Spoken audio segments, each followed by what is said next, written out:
This is how influential No Limit was. For graduation, we went to New Orleans. Guess what we wrote? Guess what we went? To the Calio Projects, baby.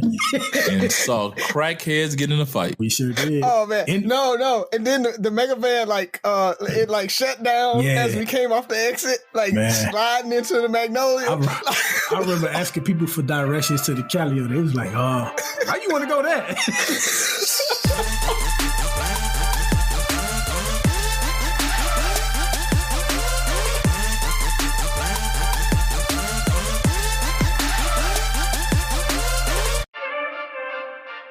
What up? It's Three Brothers No Sense. I am Tavares Ferguson, aka Ferg, joined with my co-hosts Buff and Razi.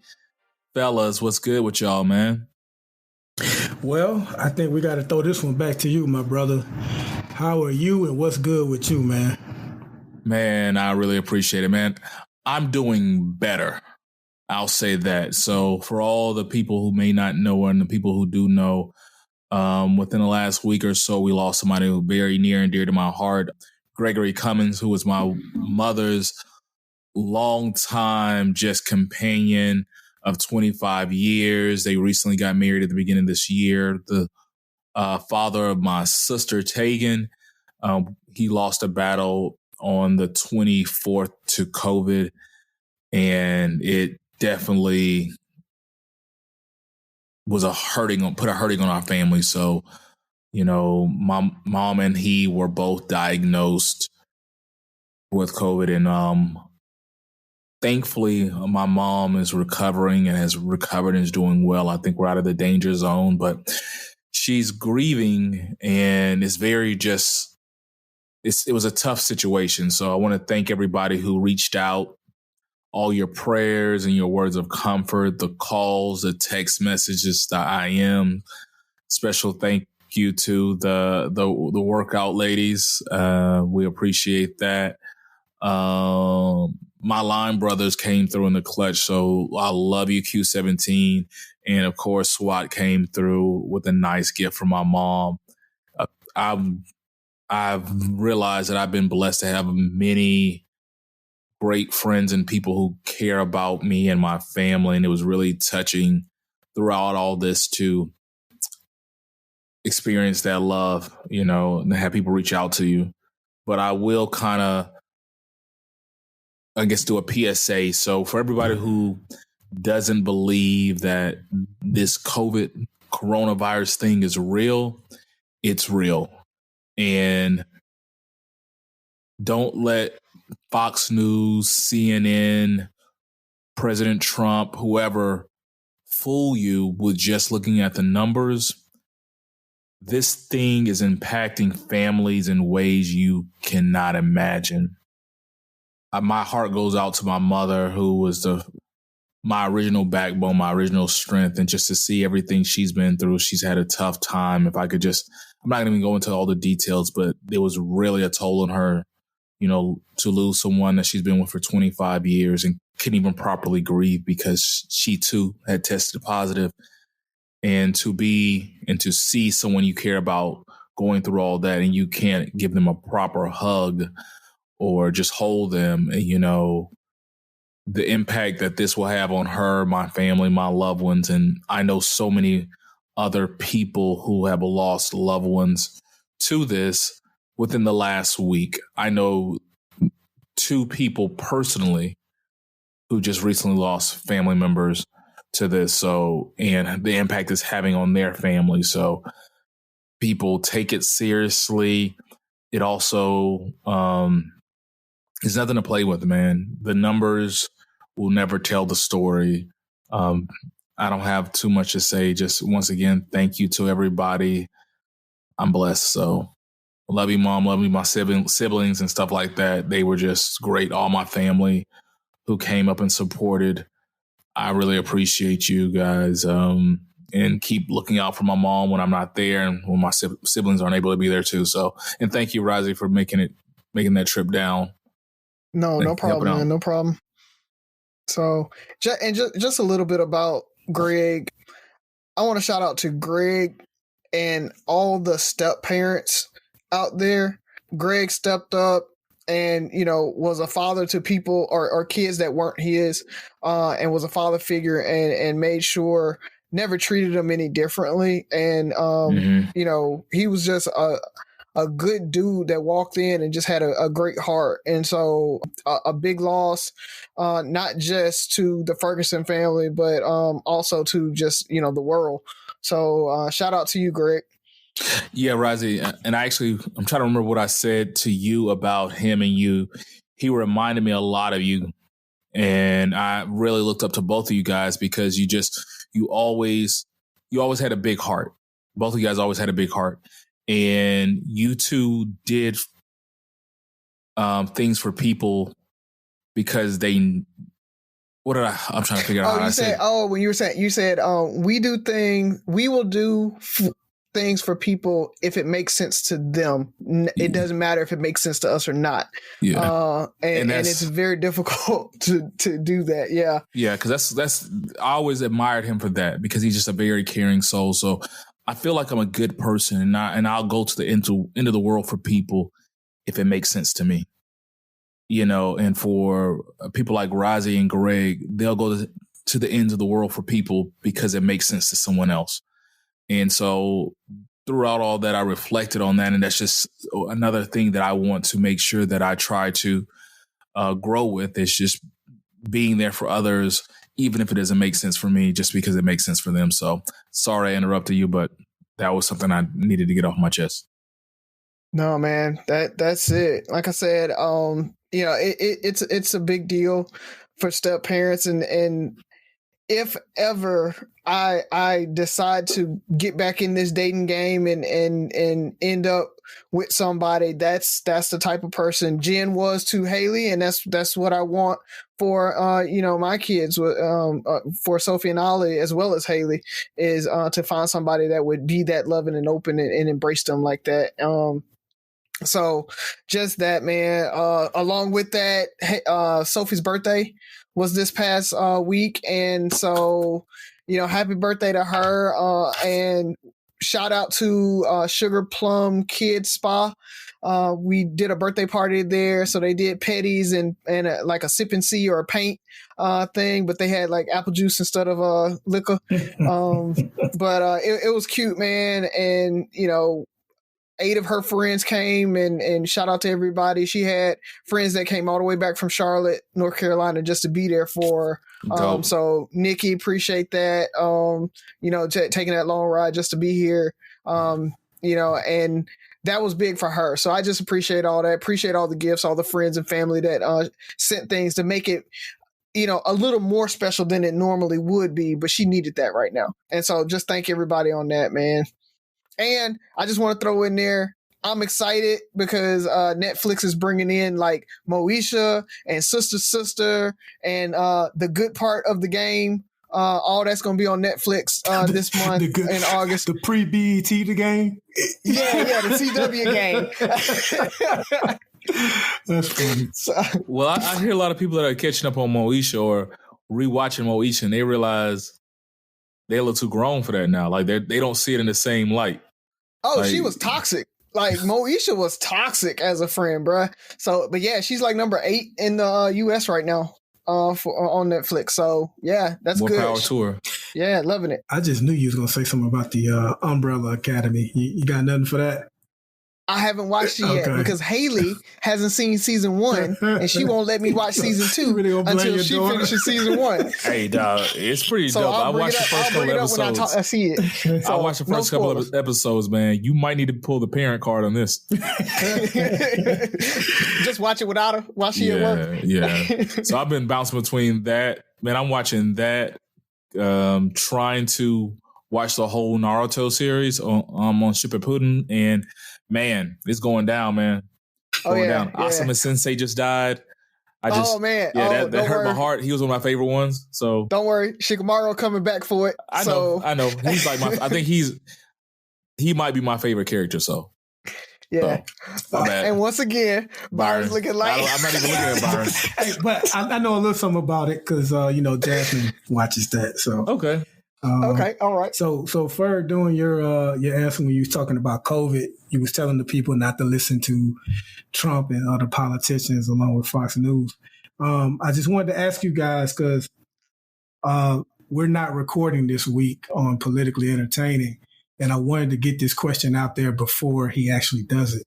But who are your who do you hope Joe Biden picks, and who do you think he will pick? Because that's not always the same answer. Like, who do you think is going to get picked, and who do you wish he would pick?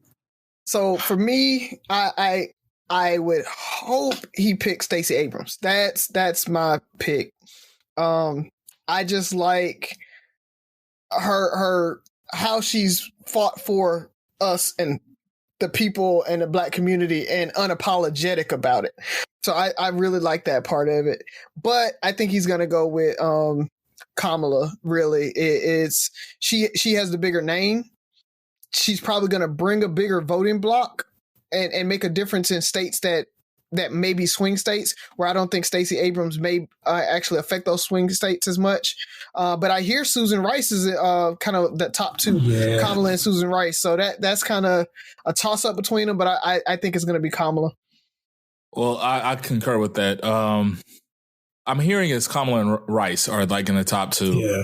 Abrams will be nice, but I think it's going to be Kamala just because Abrams might be a little too Black for him. Just call him exactly. Just call it a spade a spade. That it is what it is. She can be eye candy and something for the good old boys to, if they got to listen to her, at least they can look at her at the same time. I think that's going to be the deciding factor. It sucks that that's the weight. And I think all three could do a good job. They just bring something different to the table. I think Kamala, at the end of the day, probably is going to have the biggest voting pool, even though she might not be the favorite among African Americans or Blacks or whatever we're going by today. I think we're not going to not vote for her. But I think those little swing votes, those undecided white voters will lean towards her before anybody else. So yeah, that it's the Rust Belt, right? I mean, that's really what it is. It's Stacey's not going to help the Rust Belt. Kamala might. But before you get yours in, Byron, talking about eye candy, did you see your girl Keisha Lance Bottom slip on that red dress? I didn't see that one. I'm about to Google that. Oh yeah. I can't remember what cover it's on, but it's her, Kamala, and Cory Booker's back there in the back somewhere. Yeah, she got on a red dress, looking quite tasty. One of my book club mates calls him Discount Obama, but it's so mean. To your point, Razi, your logic with Kamala versus Stacey, if you look at it, Kamala barely won in a state that's ultra liberal, which is California. I mean, she won her general election, I think, fairly easy, obviously. But when she was running against the Democrat in the primary, she barely won. And you look at Stacey Abrams, who almost won in a red state that's slowly it's trying to turn purple, but she almost won. So she's doing something that can relate to people in the South. So, it could be the opposite in what your logic stated. But we talked about this in our group. Y'all know who I like, Val Demings. For those of you that don't know Val Demings, she was one of the ones during the impeachment trial arguing on why we shouldn't remove the president from office. But she's like a former chief of police, so Republicans can't hit her on being soft on crime. And she's got a pretty stellar record. But like you guys told me, man, she just doesn't excite anybody. But that's who I would like for him to pick. And to your logic, Ferg, he probably should pick Stacey. Like, if there's any time to ever be too Black, now is the time. When you got Major League Baseball players kneeling, when you got Black Lives Matter on an NBA court, like, if there's ever going to be a time, this could be the time, but I do understand your risk that you mentioned. They will wear a Black Lives Matter t-shirt to the polls and still vote Trump. Yes, bro. It's all a facade, man. I just don't trust. I think people have good intentions, but behind closed doors is like when the pavement hits the road or whatever the old people say. Yeah. The truth comes out, man. Yeah. So and I agree with you guys. I think it's going to be Rice or Kamala. I would lean, if it's out of those two, if I was advising him, I would lean more towards Kamala, only because you're going to get the whole Benghazi thing with Susan Rice. And so Republicans are salivating at that. But that's what I got, man. Just wanted to turn political for a second. Is Biden going to win, though? Yes. I'm going to say yes. But will there be an election? I'm gonna say okay, Van Jones. I'm gonna say yes, but don't listen to the experts. Don't listen to my answer and think you can just stay home and just chill because everything's gonna be taken care of. I think far too many people did that. Wisconsin, I'm talking to you. Florida, I'm talking to you. Pennsylvania, I'm talking to you. Go out there and vote. I don't care what the polls say. I don't care what any of these networks say. Go vote. But Florida can stay home because they can send in their absentee ballot. Look at it like this. We want to run the score up. We want to run the score up. Don't think. But Trump said that they're a good state and they can do it, and they can just mail in their ballots.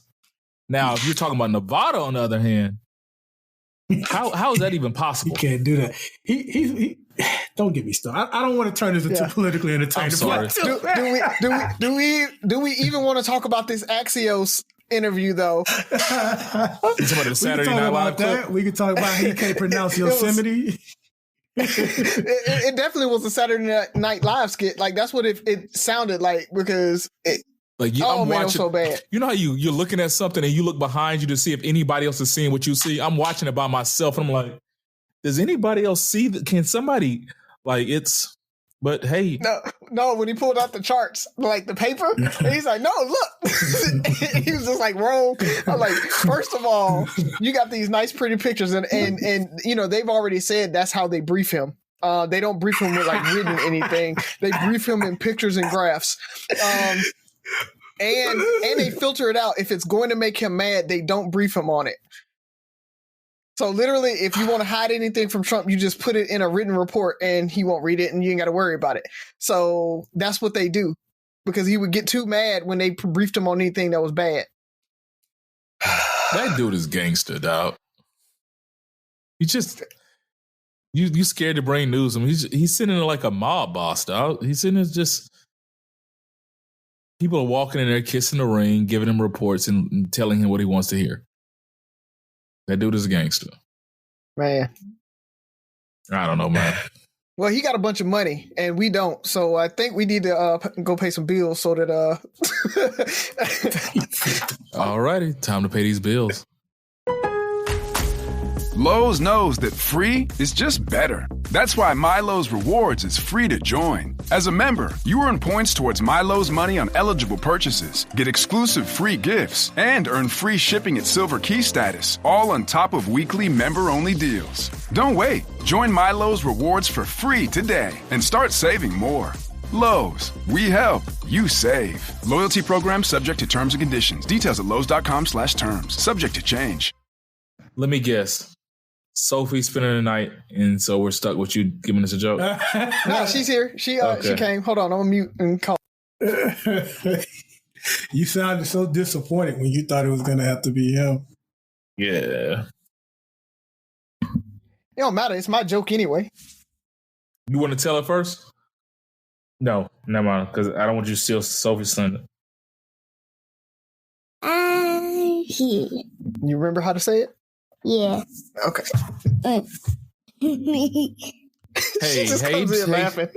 Hey, Sophie, happy belated birthday. Oh, she can't hear. Here. Oh. I didn't know it was her. Daddy. Happy belated birthday, Sophie. Yay. You want to sing happy birthday to you? Turning 5. You want to sing happy birthday? I'm 7. No, you're definitely 5. Yeah, 5. No, I'm 7. Yeah, it's 5. We can agree to disagree on that. Yeah, it's definitely. Daddy, how old am I? How about this? Let's meet in the middle and say 7. Let's say 6. Let's meet in the middle and say 6. I used to be 6. She used to and be now 6. I have to be 7 if it was my other birthday. 6 plus 1 equals 7. Okay. I used to be 6 and I turned 1. I told 1 year older than that. So now I am 7. So if you carry the 3 and multiply by 2 and bring it back down, so you're 5. That's what we said originally. I didn't even say all of that. Yeah. You're using that new math. See, we use old math. Yeah. Yeah, I don't know what you're talking about. Well, what do you have for us, Sophie? Give us a good joke. Why didn't the skeleton go to the dance? Bone skull. Yeah. Something like that. I don't know. I got nothing. He had nobody to dance with. Got it. Got it. He had nobody to dance with. It almost missed me, Sophie, but I got it. Yeah. That was like a 2-second delay for me. Yeah. Yeah. It had nobody to dance with. He has nobody. I love Sophie. Good one, Sophie. She be so crunk. Yeah, she's 5, by the way, people. I don't want her to grow up. All right. Well, thanks, Soph. So back to the part of the show where we take it and get a little more serious and ask some questions. And I'm going to start off. Let me see. What do I want to begin with? I'm going to kind of start talking about your boy, Nick Cannon. And guess I can scratch that off my list. Maybe not. Maybe you can follow up with it. The trouble he got into, and I'm not even going to say trouble, the disagreement he got into, which got him in trouble with the networks and stuff like that. And at the end of the day, he apologized. How do you feel about him apologizing for that? And do you think we apologize too much? Is that kind of something that's a part of our culture? And are you teaching your kids to do the same thing, whether they believe they're right or wrong? You think we're too quick to forgive and apologize? So in his case, I think he only apologized to try and keep his job, which I can understand anyone doing that. But we are a culture that we like apologies. Like, we want people to humble themselves and say, I'm sorry. Most of the time, we don't even care if they don't even mean it. You know what I mean? Like, we just want to hear you say, my bad. Like, Tiger Woods had to apologize to us for what he did to his wife. Like, I don't know why he was apologizing to me. he had to apologize to us. So we just like seeing that. In his case, though, so I know a lot of people feel like he shouldn't have apologized, but I think I'm in the minority on that. I mean, from what I saw and listened to, you can't just say that about an entire race. You can't say that about an entire people. Now, if you want to single out a subset of that group, then maybe, but it can't be like that. But if you feel that strongly about it, then I am one of the ones that I don't need an apology for you. Like, if he truly believed that, like I say, I do get him trying to keep his job, but if he truly believed it, die on that hill, bro. Die on it. You don't have to apologize. As for teaching my daughter, I mean, I will teach her, if you're wrong or you feel like you're truly wrong, definitely, but never apologize for telling, the absolute truth when asked, because it may have hurt someone's feelings. Not offended, but I think there's a difference. But if it just hurt their feelings because it's uncomfortable. So like when we say white people benefit from white privilege, sometimes that hurts some of their feelings. Well, I can't apologize for that because that's the truth. So I'm not going to have her just apologize just to make people feel comfortable. It's going to be because you're genuinely wrong. You were wrong about something. And we need to stop looking at apologies as surrendering. Like, just because you apologize, that doesn't make you less or weaker. Sometimes it takes a big person to admit when they're wrong. So I'll teach her the nuances of it, but it's definitely not going to be to make someone comfortable. Yeah, I'm on the bubble on this one, and mainly because we've said it so many times when we talk about us as the only person that can tell you how something affects them is the affected person, right? So if something he said offended somebody, that there's nuance to an apology. You can still say if you didn't intend to offend, right? Sometimes you intend to offend. Like I said, when we call you a cracker, that is racist, and I mean to be racist, and that it is what it is. So I mean to offend you. If I call you a Karen, I mean to offend you. But so no, you're not getting an apology for that. But if it's something like on a show, even on here, right? When I made the jokes about the limp wrist and stuff like that, I apologize if it did offend anybody. I mean, I did mean it as a joke.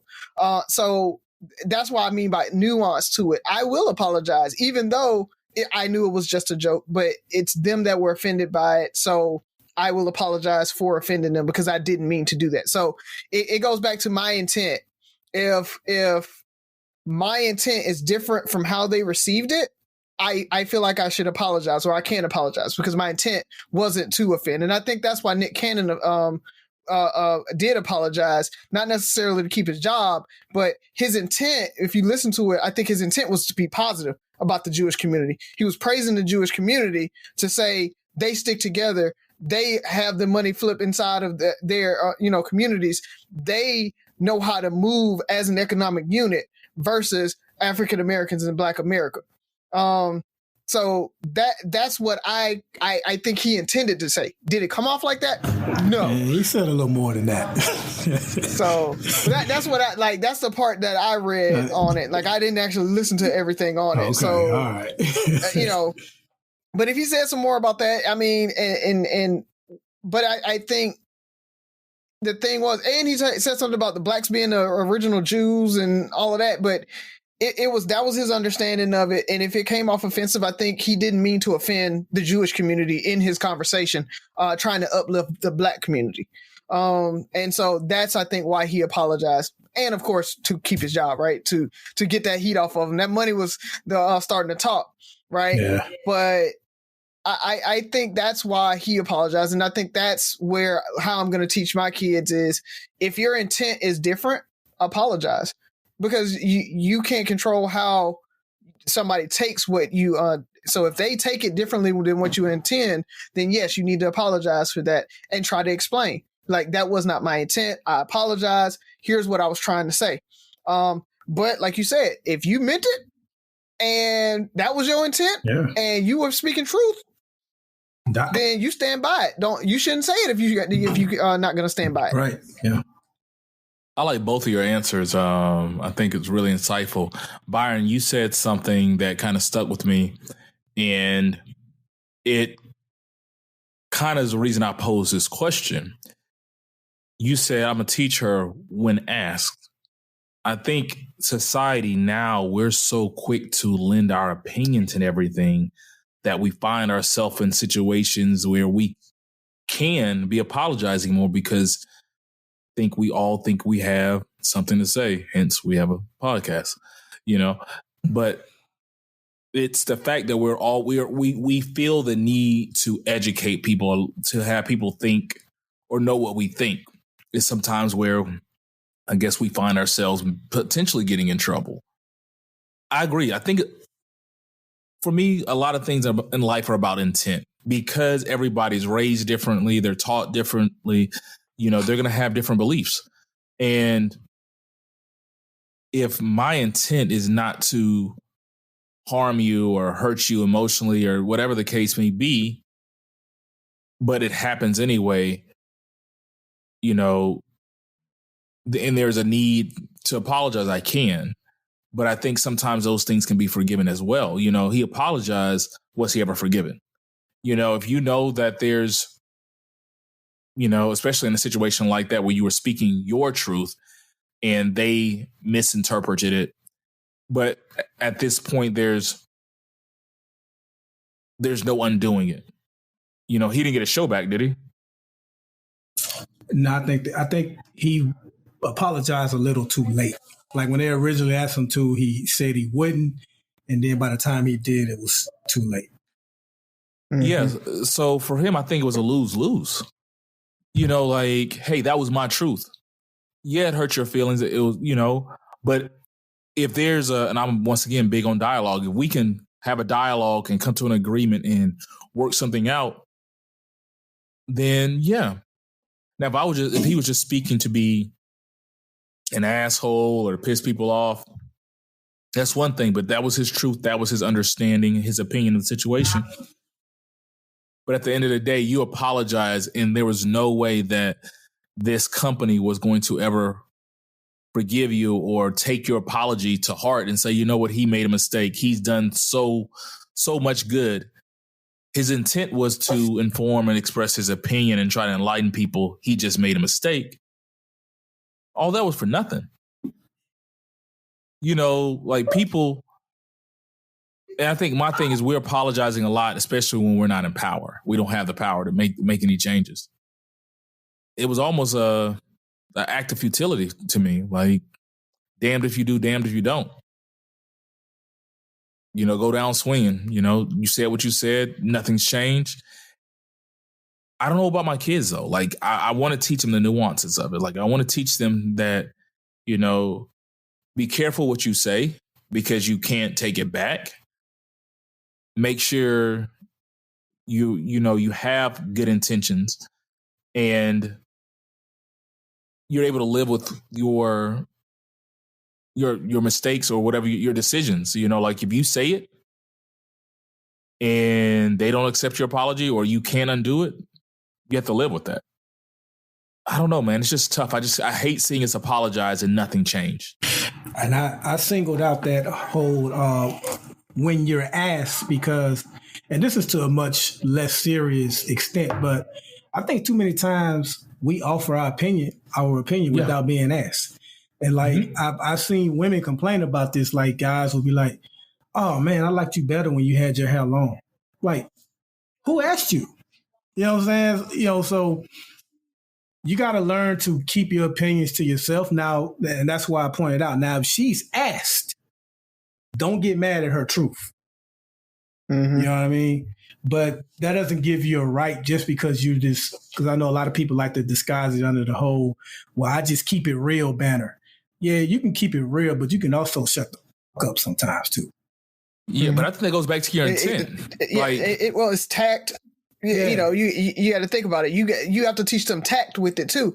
That's like with Sophie. Sophie has no filter, and most kids don't have a filter. Right. And growing up, you have to teach them how to filter themselves. Yeah. Hey, you don't say that, to a person. You don't be like, wow, you got a big belly. Like at 4 years old, we were on the softball field and Sophie told the softball coach, hey, you got a big belly. But did she have a big belly? She did have a big belly. And I didn't know what to do. And I'm just sitting next to it. I'm like looking at the lady, like mouthing, I'm sorry. Like, I didn't know, like, do I tell like, hey, don't say that in front of the lady or what? But I was just like, I don't know what to do with my hands right now. But, we had a discussion when we left. I was like, hey, baby, you don't say that to people. Because it's rude. It might make them feel bad about themselves, that type of thing. So now she's getting better at, knowing when to say things to people, when not to, when to comment. And basically the whole, if you don't have anything good to say or nice to say, don't say anything at all. Just trying to teach her that. Just shut up. If you liked her better with her short hair, shut up, because, comment on the long hair or comment on the new hair. Because I'm sure it still looks good. Mm-hmm. So even if you liked her better that other way, unless she asked you, shut up. Yeah, I mean, I think that's what's tough about life. Like you're damned if you do, you're damned if you don't. You can't express your opinion if they don't agree with you. And guys, when you're married, even if she asks, say the nice thing. Don't matter. You like the new one. You like the new one. Speak your truth, fellas. I gotta side with Ferg on that one. I tell the truth. Speak your truth. I'm not gonna be a jerk about it. But, she definitely has my opinion. But Ferg, you always have the toughest questions, bro. I just want to let you know. Oh, I didn't know if that was a tough one. I thought that was You keep us on our toes, Joe. Who's up next? I'm gonna go next, man. This one is, it's not a serious topic, but I just was wondering this because I've noticed this about myself. What are you guys snobs about? Because I'll answer this one first. I'm a hotel snob, and I think I'm probably a restaurant snob because damn, I'm gonna make myself sound like a jerk. Maybe I shouldn't have went first. but like, will you set yourself up? I did. But your intent is, but you have great intent. Because if somebody said, I'm going to Ruby Tuesday, you want something, I'll be like, nah, I'm good, man. Go ahead on. That's all you.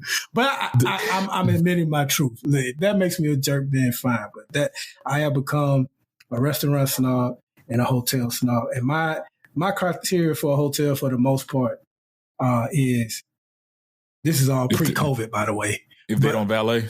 No. See, it's not that bad. It don't have to be. But at the very minimum, I need like a bar and restaurant at the hotel. I want to be able to order room service. So I want to be able to order room service. And with restaurants, I try not to, I try not to do like the big chains, you know what I mean? The big restaurant chains. I like finding like the ones that's like individual or whatever, just like only for the locals in that town or something like that. When I can't find that, I do like me some Del Frisco. So there you have it. I'm a jerk. I put it out there. What are you guys snobs about? Definitely not hotels. I'll just say that. Funny story so before you get into it. It's if I need to, I don't care. Okay. So this is a story. This is Jenica's story. So back when me and Jenica first had Sophie, so Sophie was still an arm baby, I think. I had to go to Ocala, Florida. They have a fire like training area, right? And so I was the executive officer for a battalion, and we had some firefighters from Gulf Shores that had to go to Ocala for their training. It's an annual recertification. And they were about to graduate. And so I went down there for their graduation. And, the Army is kind of strict on where you can stay. And they have their little list that you can stay when you're going to certain places. And Ocala doesn't have a whole lot of options for you to stay that are nice. You have to stay kind of outside of Ocala if you want to stay in a nice hotel. And so they put me up in the Super 8. Now, I don't know if y'all know about the Super 8 right outside of Ocala, right off of I-10. And so we get in there, and it was so grimy that Jenica literally slept with her clothes on. She like her socks, everything. She wouldn't get under the cover. She slept on top of the cover, fully clothed, wouldn't touch anything. She was like, I'm not even taking a shower because I don't want to step in the shower. It was that bad. So again, I was just like, for the Army, it's like, meh, whatever. I show up, throw my clothes down, like, boom, let's get in the bed. She's like, no.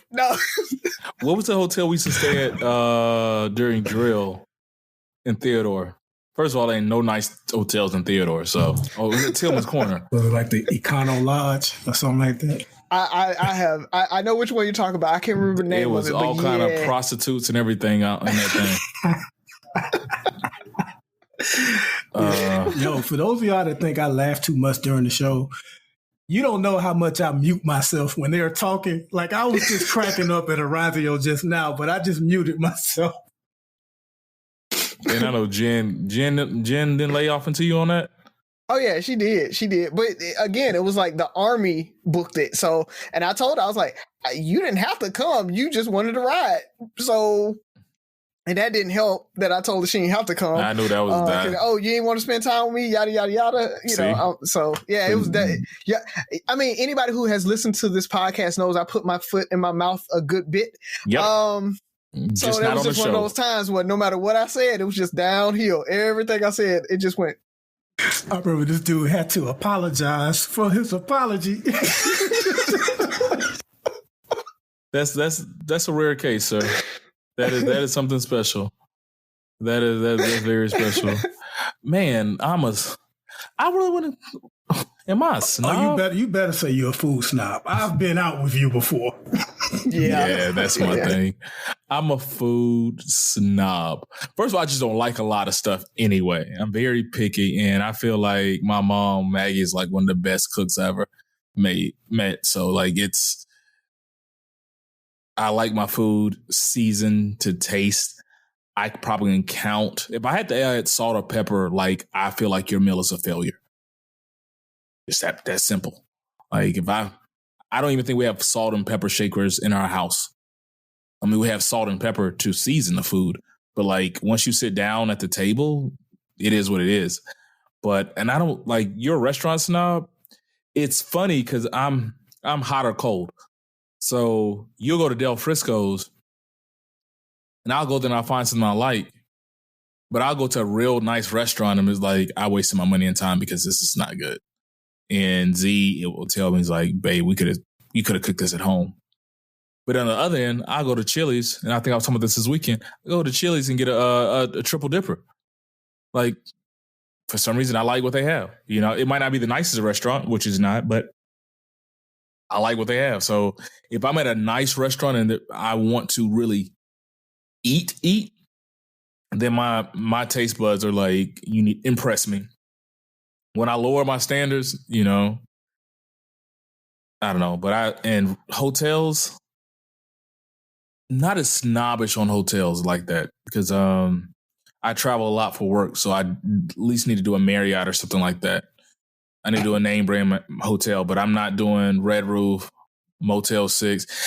My rule of thumb for hotels are like, if the room was on the outside, I'm not going. That's a pretty good standard. Yeah, like the room's on the outside, you won't catch me there.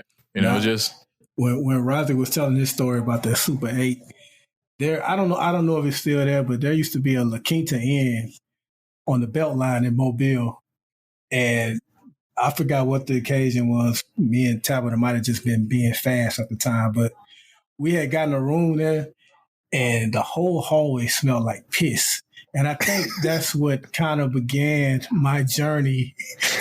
So, like, there's always a reason. I don't want y'all to think I just woke up eating them. Like, listen, I felt like Applebee's had the best buffalo wings in the world at one time.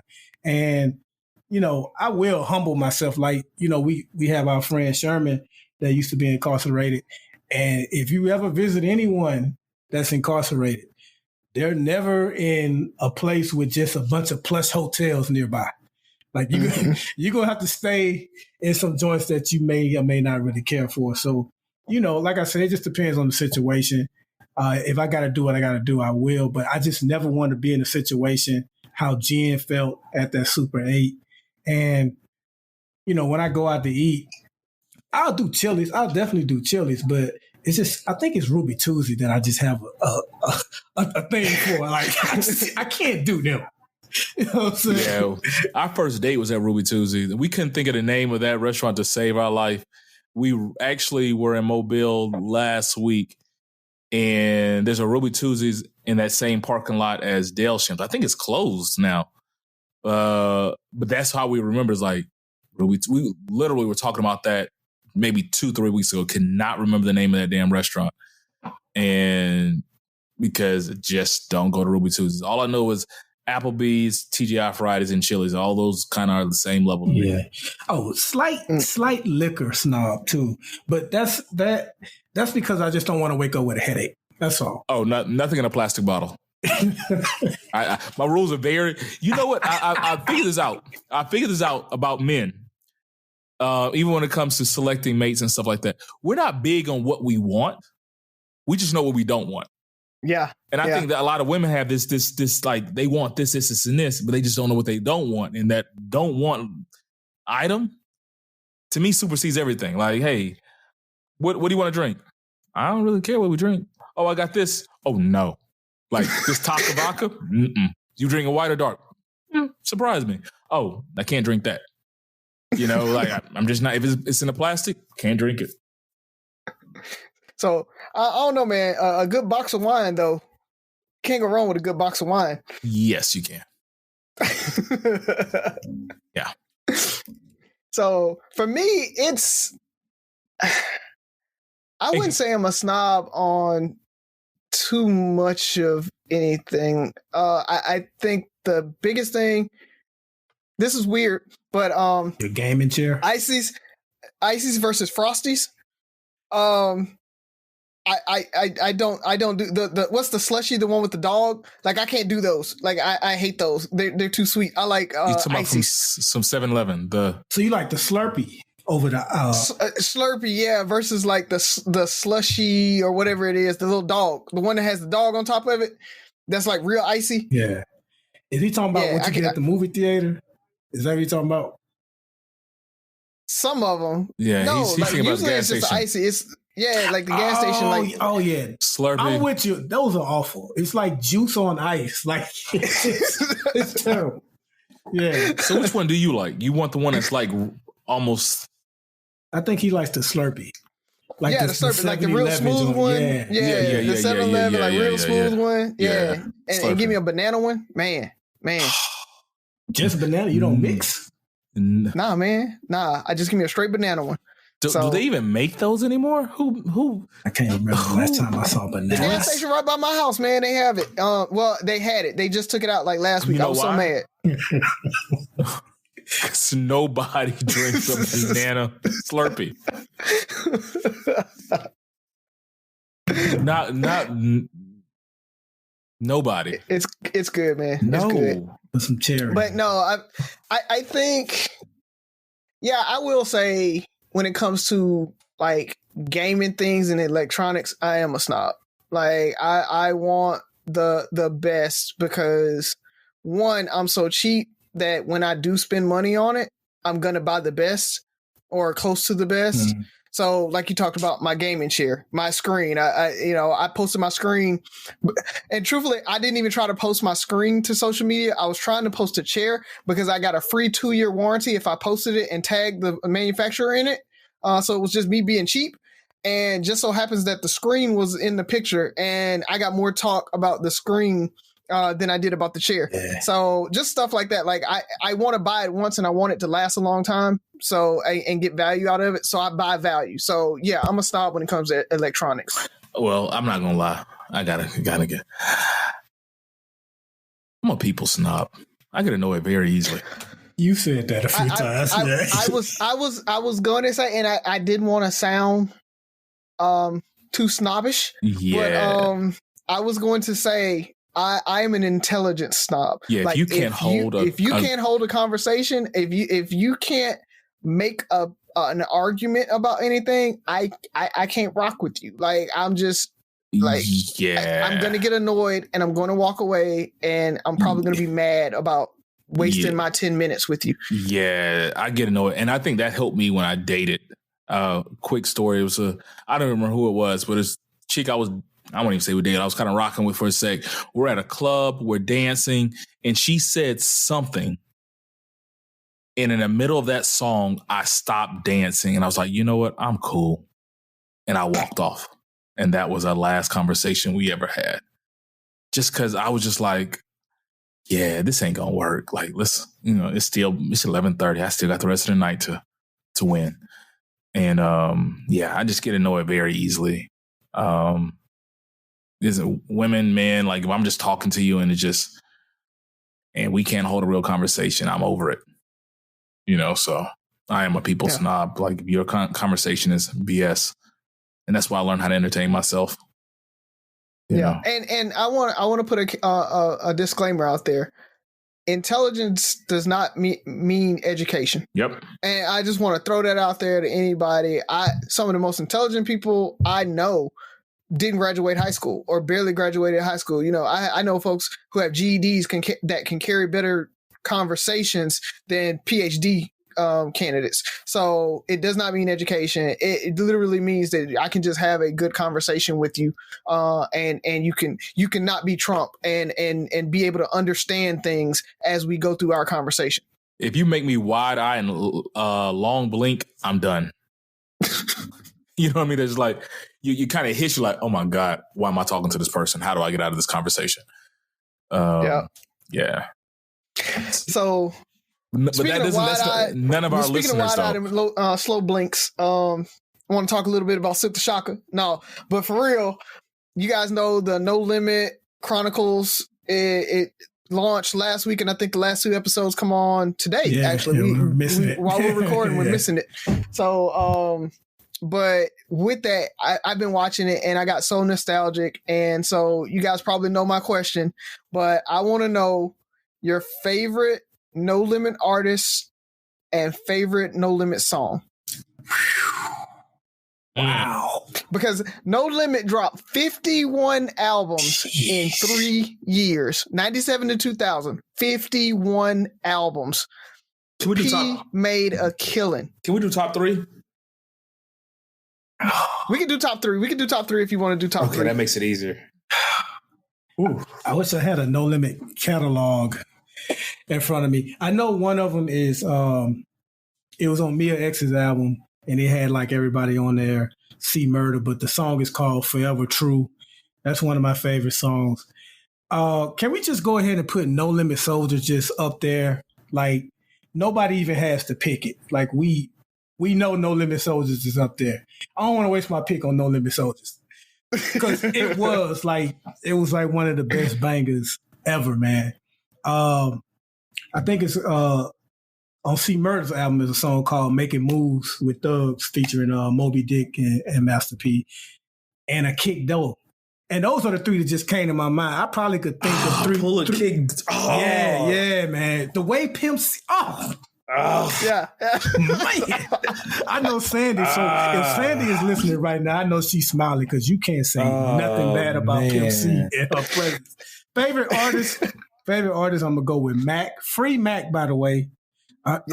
P was on the Breakfast Club and he said they're going to actually talk about his case and C Murder's case. So Free Mac, he was one of my favorite artists. C Murder was one of my favorite artists. And do I want to say Mystical? I guess I'll say Mystical. Yeah, I'm going to go with Mystical. Yeah. So, in no particular order for artists, Mystical, Fiend, and Mac. They just did it for me. Okay. Oh, Byron's like, I forgot about Fiend. Yeah. It's a Fiend song I should have mentioned, man. But go ahead. Which one? Feel My Pain. Or Take My Pain, whatever. Right, I actually listened to Fiend on the way to Mobile, on the way back from Mobile. Z was looking at me like, you old ass nigga. She's like, who is this again? Man, there's so many hits. So maybe Still Smoking, just because it was just a dope song. Still Smoking went so hard. Yeah. Was it Hoes? We don't. What's about freak hoes or no? We don't let them hoes. Was that? Oh yeah, that was Mac. Yeah. I played that. Mm-hmm. I played that every day pulling up in my car to school. Every day. And man, what is his other song? It might have been by Moby Dick. The one be calling me. Yeah. I had a whole No Limit groove tape. Like I had a little mix. You remember? All right, so imagine me and Ferg trying to get down to fam for senior year for a visit, and the only vehicle we have is the mega van. So we drive. The mega van is a 15-passenger daycare van, by the way, with Macarella. Was it Macarella Party Supply or Macarella Daycare on the side? Eminem Daycare was the name of it. It had Eminem Daycare painted on the side of it. Me and Ferg literally jumped in the mega van, drove down the fam for the weekend, ended up bumping Mac the entire way there, picked up a whole bunch of freshmen that came from LaFleur, so we knew a bunch of folks there, we drove the mega van to the club. They were sophomores, by the way. 2 years older than us. Class of 97. This is how influential No Limit was. For graduation, we went to New Orleans. Guess where we went? to the Calio projects, baby. And saw crackheads get in a fight. We sure did. Oh man, no. And then the mega van it like shut down as we came off the exit, sliding into the Magnolia. I remember asking people for directions to the Calio. They was like, why you want to go there? No Limit had some hitters. Like Walk Like a G, man. Oh man. Yeah, man. I'm gonna stick with those three. And did anybody, just while we're on No Limit, did Mercedes ever drop a single? Like, I don't remember one song off that CD. Singles. I want to say Daryl Cope said her CD did come out. It came out. But I don't think she didn't have a single though, I don't think. It probably just came out towards 2000 as, nobody paid attention to it anymore. Yeah. So I'm going to go with mine. Again, Mac as one of my top three and Murder, Murder, Kill, Kill. So, that was my kill. Yeah. So I'm going to go with that one. A Kick though, definitely. And the OG No Limit, Mr. Ice Cream Man. Man, when that ice cream truck song come on, everybody knew. And then that beat came in so hard, man. Yeah, that's true. So Silk wasn't as bad on it. He was not. You go down that hill, aren't you? You know what? Byron trying to call me out because I told him that Silk the Shocker gave DMX his flow. Yeah. Because if you listen to him, DMX did what Silk the Shocker was trying to do. Put a whole bunch of words in and catch a beat. The problem is Silk the Shocker couldn't catch the beat. Yeah, but that's still compared. Like, I can try to dunk a basketball and then LeBron James can come and dunk it. Am I just like LeBron? No. But he was good on that verse. On Ice Cream Man, he was decent on that verse. Yeah. So, but I'm gonna go with Mac, Mystical, and another one is I've been a long time Snoop fan since Doggy Style. So when Snoop was on No Limit, I still like Snoop. He was one of my favorite No Limit artists out of that group. Just because the 3 albums he dropped on No Limit had bangers on them. Yeah, but you know what's good? I never really considered him, like, when I go through my No Limit repertoire, like, he's always Death Row to me. Like, you know what I'm saying? Like, but you listen to some of his songs that came out for there. They go hard. That's not what I'm saying. Like, when I consider you, it's like a player switching to another team. Like, yeah, but you're always gonna be on this team. Like if they retired his jersey, he would have a Death Row jersey. I'm pretty sure Miami and LA are gonna retire LeBron's jerseys. Yeah, I know Miami is. Oh yeah, yeah. The Clippers are. Man, you got me looking up all these No Limit songs. Yes, I was, but I want to stay engaged in the conversation. Man, we might, in honor of this, we might create a No Limit playlist. Let's do it. Spotify, here we come. I'm with it. Yeah, because that Valentine's Day playlist took off, bro. That was fun. So, yeah. Let's do No Limit playlist. I had I want to give a quick confession too, man. I had like a love-hate relationship for No Limit because I was such a Suave House guy. Like, I'm a huge. You were. And I was like, well, why they can't get that kind of shine? Because they weren't dropping 51 albums, sir. But man, P was a good dude. He showed love to so many Southern artists, man. He worked with Ball. He worked with UGK.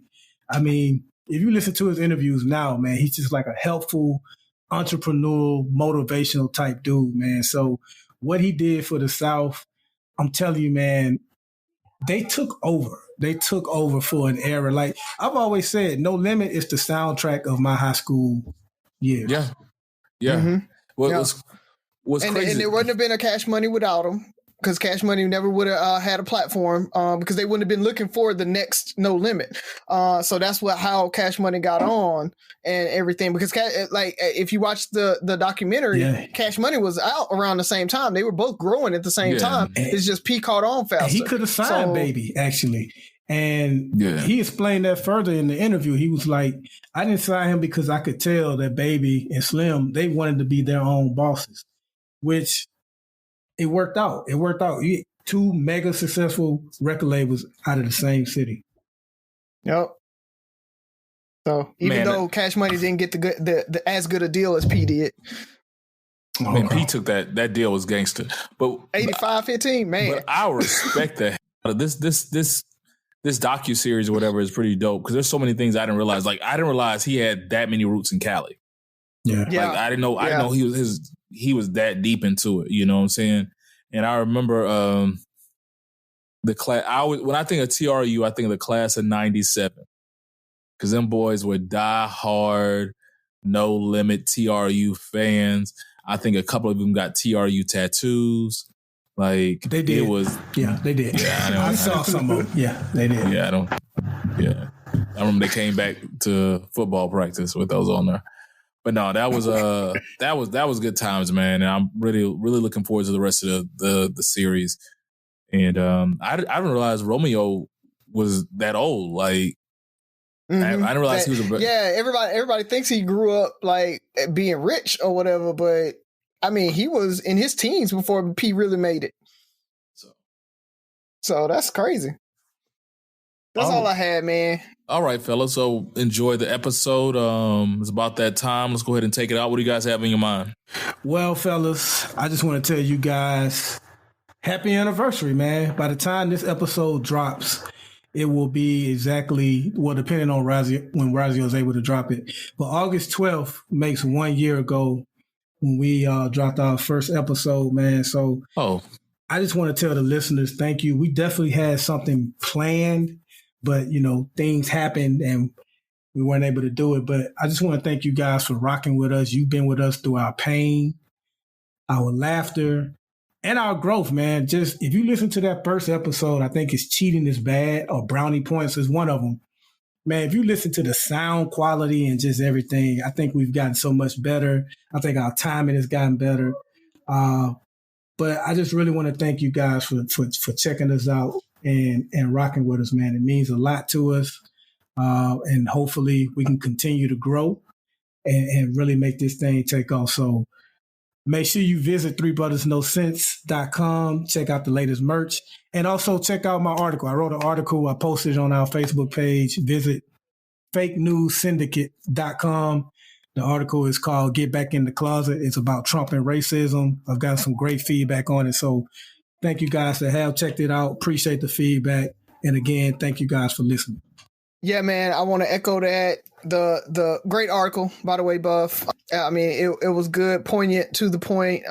So you not only are you a podcast personality with your 2 podcasts, so now you're becoming an author. So great job on that. Proud of you, man. Echo what you said about hitting up threebrothersnosense.com.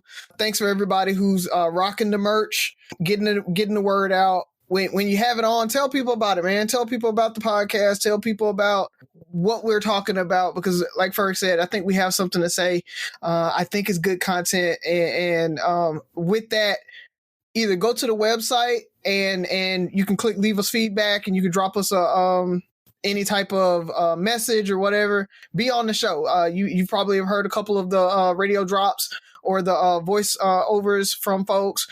We want to hear that feedback, man. If you want to be on the show, if you want to ask a question, drop it there. We'll put it on, get your voice on there. So love all that, man. And keep doing that. Keep sharing everything, and keep talking about the show, because that's how we're going to continue to grow. Thank you, fellas. So with that being said, I want to thank you guys for spending the last year with me being a part of this. We started this journey a year ago, didn't know where it was going to lead, didn't know what we were going to talk about, didn't know we would go through so much with each other. And part of me thinks we were able to make it through this year because we had each other in this podcast and an outlet to get us through it. We shared our love, our hurt, our pain with our listeners. I think we were really authentic with it. And I know for me, a lot of times it's hard as a Black man or for other Black men to express their true feelings and what's going on in their world the way we've tried to do. And it's amazing that it's been a year, and hopefully this goes on a lot longer. To our listeners and our followers, thank you. Thank you for being there for us. Thank you for listening to us. Thank you for giving us input and good or bad and helping us grow. We want to keep doing this for you guys. I ask you guys all to go to threebrothersnosense.com and leave a message. That's my ask of you. Just go let us know what you think about the last year. Short or long, it means a lot, and I guarantee we'll listen to them all. And it's been fun, fellas. It's been fun. I wish I could leave it with that, but I have to get something off my chest that I experienced this last week. So to all our listeners, I urge you to, for one, take care of yourselves. Make sure that you all have health insurance. Make sure you all have life insurance. Make sure if you are married or have whoever your benefactor is going to be or your beneficiary is going to be, make sure they know where to find all that information. So please make sure you take care of the little things, because this world is coming at us fast and things are happening. And I reflected back on something my grandmother used to always say to me. She's like, baby, just keep living. And those stories that you've heard from everybody else soon become your stories. And just like that, those stories that we kept hearing became our stories. So make sure you take care of yourself. Secondly, make sure that the people you love are doing the same thing. If they tell you they have a life insurance plan, have them show it to you. Let them show me what you have. They say they have health insurance. Show me your policy. Who is it with? Because a lot of times people just don't want to have those real conversations. And it's too late to have those conversations when that time comes. So not just speaking for myself and my family. Luckily, Greg had a policy and stuff like that. But, just finding out that other people in my family did not have life insurance. Like I said, I've had 2 other people that I know personally who have lost loved ones, and they can't say the same thing, that everybody had a life insurance plan. And it came at them fast, and now they're trying to figure things out. I know it's a tough conversation to have, but this is the time, especially before anything hits. You test positive, you can't get insurance. So, I'm going to get off my soapbox on that, but I'm telling you, people, take care of your loved ones, plan your life. This is the time. Tomorrow's not promised. Anything else, fellas, before we get off? Yeah, but I'll save it for next show. All right. Well, Three Brothers No Sense, we really appreciate you. Happy birthday to us on our 1-year anniversary. The 6 Rules of Podcast. Listen, like, share, subscribe, comment, and most importantly, listen again. See you next year.